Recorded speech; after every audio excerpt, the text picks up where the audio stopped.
Hello everyone, my name is Waffiyyah. I'm from the city of Philadelphia, home of the Philadelphia Eagles, future Super Bowl champion. We're excited, you'll hear about it for the rest of the year. So, I am not a mayor, but I work for the city of Philadelphia's Office of Transportation and Infrastructure Systems, and I manage the Better Bike Share Partnership Program that Kate talked about earlier.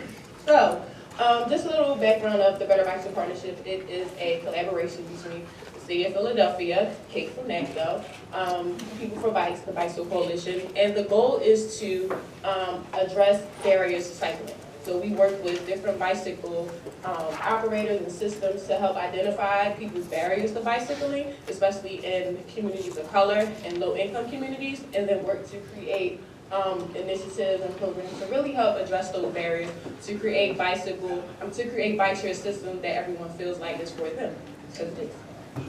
So in the city of Philadelphia, we have Indigo. That's our bike share program, and the main focus of Indigo is making sure that it is equitable and making sure that the ridership with Indigo is a true reflection of the population of Philadelphia, which is very diverse.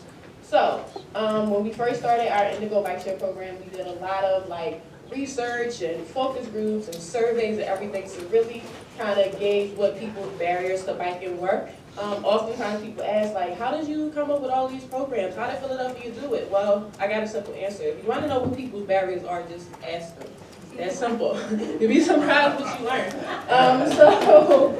So we would go to, community meetings. That's another important thing, is when you want to get information from people, you have to understand that people have different schedules, people have different things, so you really want to meet them where they are, find places that they're comfortable at, find places that they go to, like public spaces, libraries, community centers, churches, schedule meetings during times that work well for that community.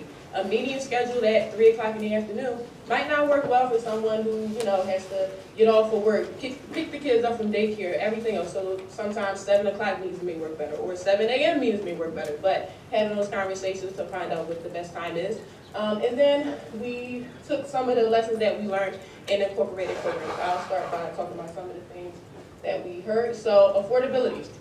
That was a major barrier to some people when we talked about bike share. Bike share, our system in Philadelphia is $15 a month for unlimited rides. To some people, $15 a month is cheap, very affordable. For others, it could be, a bit expensive. So what we did is we created a discounted membership called our Access Pass program. So anyone in the state of, in Philadelphia or in PA that has a PA Access card, which is what you get for SNAP assistant benefits, you're able to get a discounted membership for $5 a month. And you're able to ride unlimited for, for the month of $5 to help address that. Another barrier we found was that of banking. There are a lot of people that are unbanked. They don't have credit, they don't have debit, or some people just don't feel comfortable giving out their credit or debit information. My mother is one of them. I get it. It's okay. So what we did was we created a cash integration option, so people who want to use bike share are able to pay cash every month for their membership. Another one we heard was just education around cycling. A lot of people want to cycle, like that group that Kate was talking about earlier of, we're interested in it, but we're not quite sure, we don't quite feel safe. So that was a big one for people. So what we did is we implemented free biking classes. So we do learn to ride classes to teach people how to ride a bike. Yes, sometimes adults don't know how to ride a bike, and they may not feel comfortable asking or saying, I don't know how to ride. But when you give them a safe space and you have instructors there to help them and give them that support, it really helps them to, learn, or just kind of a refresher course. We also do actual classes where we talk about the different bike laws in the state of Pennsylvania. A lot of people don't know there are laws for cyclists. Also, safe places to ride, what different bike infrastructure means. Everyone doesn't know what a share road means, or what a bike lane means, or what the rules are for cyclists. So having that space where we educate the community about those rules, and also hear feedback from them on what some of the misconceptions are, and address those. And we also do free community rides.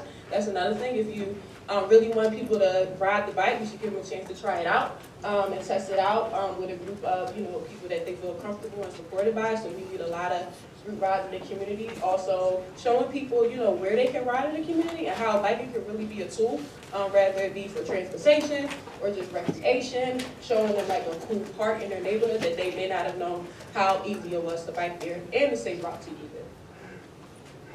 Pilot programs. So this is one of the really cool things that I like, is that we implement pilot programs to help address additional barriers. So this one in particular is a program we have called Digital Skills and Bicycle Drills. So one of the barriers we've heard was that of the digital divide, digital literacy. It's a big barrier for some people. So with the Indigo Bike Share, you have to go online and apply for a membership.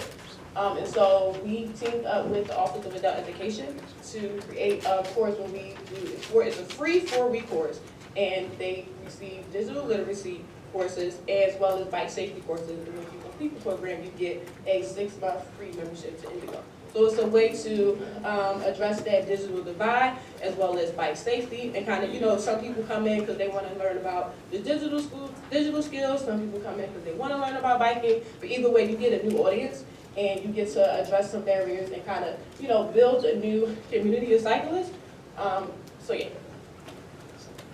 Community ambassadors. It is very important when doing outreach in the community that you first work to identify some of those leaders in the community that are possibly already doing this work, and that are trusted within the community. So also trying to give you feedback, kind of let you know where are these best places, who are the best people in the community to talk to get this information from, to get this outreach. So we have a community ambassador program where we work with community leaders or community organizations, nonprofits, CDCs, to help connect us to the community, connect us to events. They help us to lead classes and rides, help to let the community know about the services that we have. It's one thing to create all of these programs to help address barriers, but if the community doesn't know about it, then it's pointless. So it's really important to, creating a program is the first step, but making sure that you get it out there and let the community know that these programs are available is the second step, and actually probably the most important. So yeah, our community ambassadors are really like the heart of the program. Faces of Indigo. It's important when you want to, address equity and you want to make people feel like something is for them, is to make sure that they see that, not just in your program, but in your marketing, in your materials, in the way what you're displaying. So we did a Face of the Indigo campaign where some of these people are actually community ambassadors or community leaders or community partners that we work with through Indigo to really display, display those faces so that people can see the advertisement and say, oh yeah, that I see people that look like me, I can connect with that, to share their stories. Some people are, this one here is riding with family to show that Indigo is something, I know it's a young people thing, but it's also, 8 to 80. So anybody can ride, you can do it together. To the health benefits and all of that. So as well as translated information, it's always good to have translated information because we have different languages, so we want to address that, as well as creating things that are tangible, not just digital. A lot of times people put programming out through the internet or through social media, through email, which is great, but again, everyone's not on social media, so sometimes having that pamphlet to get them, or a flyer, or dropping some materials off at a location that they go to can be really beneficial. So all of the programs that we implemented, I think it was good just to share some of the stats. So as you see, from 2015 to 2016, we've had a jump in the ridership diversity of Indigo Bike Share system. And the one thing we're really proud of is that this demographic breakdown is similar to the demographic breakdown in Philadelphia. So it's going to show that our ridership is really going to be reflective of the citizens of the city of Philadelphia. We still got a long way to go, but we're making big strides. Our Access Pass program accounts for over 10% of our ridership. So that's important to show that, our program is actually, people are using it and finding it beneficial. Also, we're almost at 2 million trips, so we'll get there very soon. I feel like we won the Super Bowl, we'll and something else is really important. So a lot of the lessons learned through the Better Bike Share Partnership in Indigo in Philadelphia, we've been able to incorporate that into other bike infrastructure and planning processes within the city of Philadelphia. So the bike network planning process is important to implement bike infrastructure, but it's also important to have those voices in the room to incorporate equity within bike share. So we're able to, you know, some of those like community planning processes and community engagement lessons and practices that we incorporated with Indigo to get feedback, we're able to do that same process with bike network planning and talking to communities about, you know, bike lanes, how the process goes to add bike lanes in your neighborhood. And also with bike lanes, the bike infrastructure can do. A lot of times people can say, oh, well, I don't bike, not a lot of people in my area bike, you know, what is this bike lane going to do for us? But also understanding that bike lanes don't just help keep cyclists safe, they help pedestrians safe, they help keep drivers safe, everyone. It's a traffic calming mechanism as well. So really putting forth that education piece to educate also the community on what this bike infrastructure really means and what the process really means, and working on creative ways to help them learn about that. Philly Free Streets, we just celebrated our second Philly Free Streets event in Philadelphia in October, and what was really successful about it is that we were able to really incorporate the community in this event. We were able to incorporate local businesses,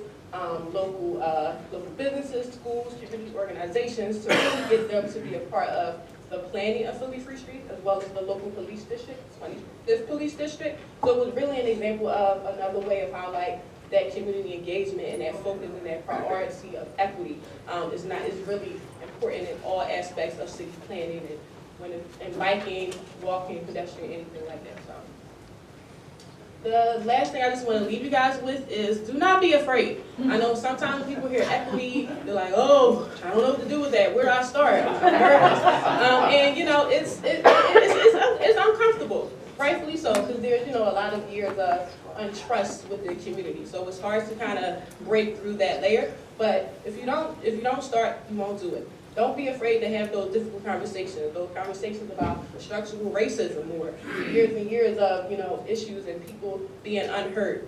Just listen to it, understand it, accept it, and then work on ways to move forward. And just a plug for if you want to hear more about some of these programs, not just in Philadelphia, but other ways that other systems have incorporated equity in bike share. We have our second Better Bike Share Partnership Conference coming up in September 2018, and Portland in September, so y'all can